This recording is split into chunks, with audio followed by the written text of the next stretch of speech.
Kansas City Chiefs start their defense of the AFC West. They've won it 8 years in a row, but now go on the road to play the Chargers in Week 4. And it's interesting, with Jim Harbaugh coming to Charger land, it's very interesting to see what he's trying to do, and that is build an identity similar to what his brother has with the Ravens, that is tough, physical, fistfight football. He's trying to establish a culture in LA, and you can see that through the first several weeks of the year.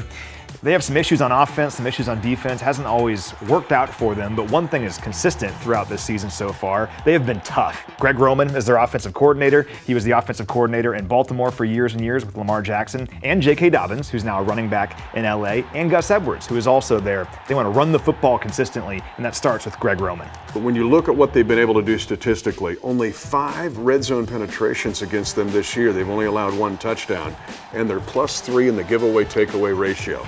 This is a team that will fight you all the way down the field. They get really tough as you get close to the goal line, if you can get close to the goal line. Yeah, statistically, their defense has been very good. They're only allowing 11 points per game through 3 games this season. That's 3rd best in the NFL. The caveat is they've played the Panthers, the Raiders, and the Steelers. But still, you can only play who is on your schedule, and they've been very good against those teams.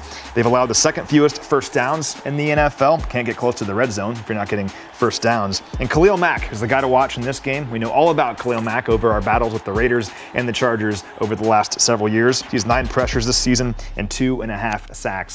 A lot of injuries right now with this Chargers squad overall. Not sure if Joey Bosa is going to play, but we know that culture, that mentality of toughness is going to permeate throughout no matter who is out there. Got to be ready for these guys on defense. And then finally, the Chiefs have struggled in the red zone this year, and that's there statistically, but they were so much better in 3rd down offense against the Falcons. Also, you're going to have to take the fight to this team, as the Chargers are +3 in the giveaway takeaway, meaning whenever you carry the ball, you're going to have to be aggressive, but also protect the football. Well, and the same is true for the other side as well. The Chargers have the 4th lowest rate in the league of throwing the football, just 45%. Just 3 passes of 20 or more yards this year, and they run the ball on first down 67% of the time.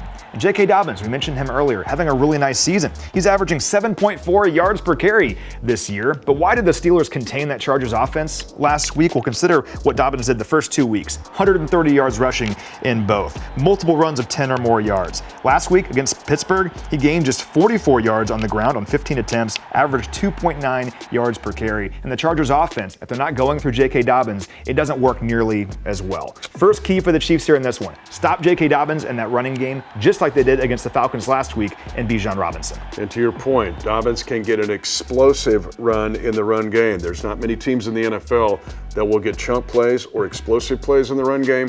The Chargers can. But it's time to go on the road and win a division game.